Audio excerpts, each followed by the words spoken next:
মানুষের অন্ন কেড়ে বড় বড় গাড়িগুলো উঠছে বেড়ে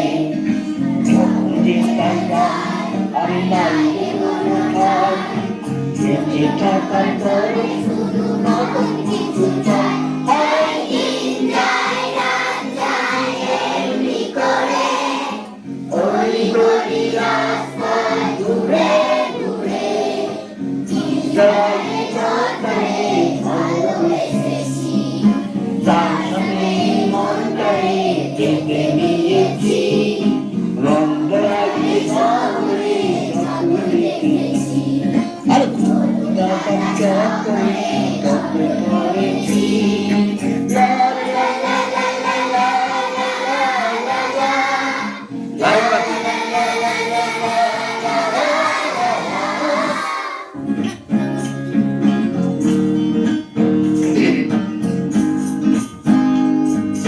ছোট ছোট মানুষের অন্ন কেড়ে বড় বড় গাড়িগুলো উঠছে বেড়ে ছোট ছোট মানুষের অন্ন কেড়ে বড় বড় গাড়িগুলো উঠছে বেড়ে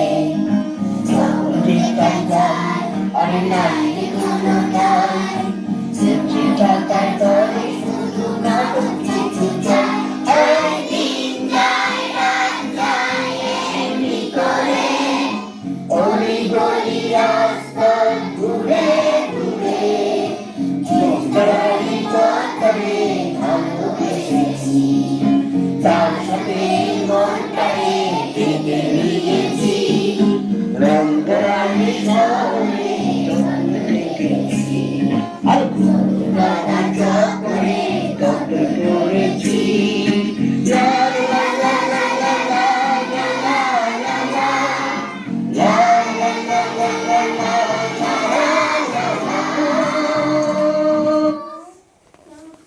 নমস্কার। আগামীকাল রামকৃষ্ণদেব মানব ভগবান জন্মতিথি নয় জন্মদিন এবং জন্মতিথি শ্রদ্ধার সঙ্গে পালিত হবে বিদ্যালয়ে। ছোট্ট একটা কবিতার লাইন, পুরোটা বলবো না, একটুখানি বলবো। কাল রাত্রির বেলা রামকৃষ্ণ কথামৃত পড়ছিলাম। কাল রাত্রিবেলা রামকৃষ্ণ কথামৃত পড়ছিলাম। আজ সকালবেলা দেখলাম আমার পোষা বেড়ালটা ঘুরে ঘুরে কাঁদছে। কালকে দেখেছিলাম ওই পোষা বেড়ালটা আমি যখন রাত্রিবেলা কথামৃত পড়ছিলাম আমার পাশে বসে শুনছিল। সকালবেলায় সে আমাকে ঘুরে ঘুরে কাঁদছে। তার পুত্র হারানোর শোক আগুনের মতো দাউ দাউ করে জ্বলতে জ্বলতে কখন যেন দেখলাম রামকৃষ্ণদেবকে সেই আগুন আস্তে আস্তে ঘিরে ধরছে। নমস্কার। আমরা আমাদের ছোট্ট ছোট্ট ছাত্রীদের নিয়ে সমাজের যে বৈষম্য তার কথা তুলে ধরছি। যেখানে বলা হলো, ছাত্রীরা বলছে রং ধরা এই শহরে যতই দেখি আর গোলক ধাঁধার চক্করে ততই পড়েছি। আমাদেরকে এই গোলক ধাঁধার চক্কর থেকে বেরিয়ে আসতে হবে। জল দাও একটু। বেরিয়ে আসতে হবে সকলকে। আমরা আমাদের এই ছোট্ট ছোট্ট বাচ্চাদেরকে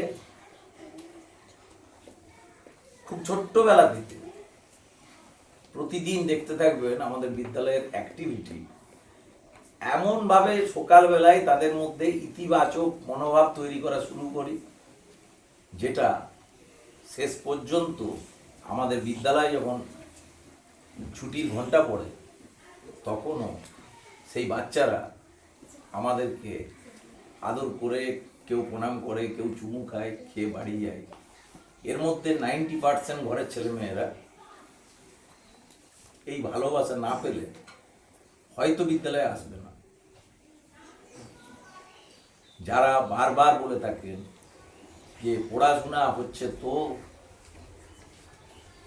তাদের জন্য বলি, যন্ত্রণা দেবেন, যন্ত্রণা দিন। ফ্রয়েড নাম শুনেছেন হয়তো। তিনি জীবনের শেষের দিকে ওরাল ক্যান্সারে আক্রান্ত ছিলেন। ওরাল ক্যান্সার, মুখটা কেটে বাদ দিতে হয়েছিল, মানে কৃত্রিমভাবে একটা চোয়াল বসাতে হয়েছিল। যে রূপটা ছিল বিভৎস। তিনি প্রতিদিন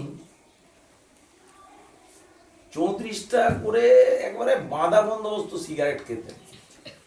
তিনি মৃত্যুর আগে লিখে যাচ্ছেন, যন্ত্রণা আমাকে বিদ্ধ করবে, আমার মস্তিষ্ককে বিদ্ধ করবে, কিন্তু চিন্তাকে বন্ধ করতে পারবে না। আমি মৃত্যুর আগে পর্যন্ত আমার মস্তিষ্ককে জীবিত দেখতে চাই। চিন্তা করার ক্ষমতা তার যেন থাকে, আমি যেন চিন্তা করতে পারি। তাই অত বড় চোয়াল অপারেশনের পরেও তিনি নিজে ব্যঙ্গ করে ওইটাকে অন্য নামে ডাকতেন, ওই চোয়ালটাকে মাঝে মাঝে লাগিয়ে নিতেন। তিনি এর পরেও ওই চোয়ালের ফাঁকে সুন্দর করে একটা সিগারেট ধরিয়ে টানতেন। এর নাম জীবন, এর নাম ফ্রয়েড। রুসো বলেছেন, কখনো কোপার্নিকাস বলেছেন, অনেক কথা বলেছেন। সেই সব বিষয়ের অবতারণা করব না। তার মানে আমি কাউকে নেশাগ্রস্ত হতে বলছি না, মানে ঘুরে যাই। কারণ গোলক ধাঁধার চক্করে আমরা ঘুরতে ঘুরতে ঘুরতে ঘুরতে না কখন যে গোলক ধাঁধাতে হারিয়ে যাই বুঝতে পারি না। তাই কথার এই ধাঁধায় ভুলবেন না। নেশাকে আমি ইয়ে করছি না, কি বলে হচ্ছে যেন, হাইলাইট করছি না। আসলে বলতে চাইছি মগজকে খাটাতে হবে। কালকে দেখলাম, আজকেও দেখছি সারাদিন ধরে, কোনো একটি বিদ্যালয়ে গতকাল কোনো একজন জনপ্রতিনিধি ঢুকেছেন, ঢুকে টিচারের সঙ্গে কথোপকথনে মত্ত ছিলেন এবং একটু মানে হট টক হয়েছে। সেই প্রতিনিধি যেমন উইদাউট টিচার সম্মতি ছাড়া বিদ্যালয় কক্ষে প্রবেশ করতে পারেন না। আমরা একটু আগে দেখালাম, আমার সমস্ত বাচ্চারা বলবে যে এতগুলো বাচ্চা নিয়ে যখন বসে আছি, ওয়ানের একটি ছোট্ট বাচ্চা হঠাৎ করে বমি করে দেয়। তখন আমাদের স্যারেরা, এই যে দুজন স্যার দাঁড়িয়ে আছেন, একজন জয়ন্ত স্যার বাঁকুড়ায় বাড়ি, আরেকজন গোপাল নন্দী, ওনারও বাঁকুড়ায় বাড়ি, দুজনের। আর ইনসিডেন্ট যেটা ঘটেছে সেটা বাঁকুড়ার ইন্দাসে খুব সম্ভব। আমি কাউকেই ছোট বড় করতে চাইছি না, আমি বলতে চাইছি এইটুকুই শুধু বিদ্যালয়ে রুলস কিছু নেই। প্রাথমিক বিদ্যালয়ে কে পরিষ্কার করবে, কেন করবে, আজকে অনেক কিছু টাকা পয়সা অ্যালট হয়, আগে এই সবও ছিল না। বিদ্যালয়ের ছাত্রছাত্রীরা, শিক্ষক মহাশয়রা, আমরা যেটা করি সেটা বলতে পারি। আমাদের শিক্ষক শিক্ষিকারা সঙ্গে থেকে বাচ্চাদেরকে নিয়ে গোটা বিদ্যালয় চত্বরটা এত সুন্দরভাবে সাজিয়ে রাখি, পরিষ্কার রাখি, যে এটা মন্দির তৈরি করতে পেরেছি। সেই মন্দিরে আমি কাউকে জোড়াত করে বলছি, কাউকে ইনসাল্ট করা আমার উদ্দেশ্য নেই। আমার একটাই উদ্দেশ্য, দুপক্ষের জন্যই নিজে আগে পরিষ্কার হই, তারপরে অপরকে পরিষ্কার হতে বলতে। আমরা নিয়মিত নিজেদেরকে পরিষ্কার করার চেষ্টা করছি, যাতে আমাদের বাচ্চারা একটুখানি পরিষ্কার হতে পারে। নমস্কার, সকলে ভালো থাকবেন, কেউ হাট হবেন না। যা ঘটেছে সেটা দুর্ভাগ্যজনক দুপক্ষের কাছে। নমস্কার, সকলে ভালো থাকবেন।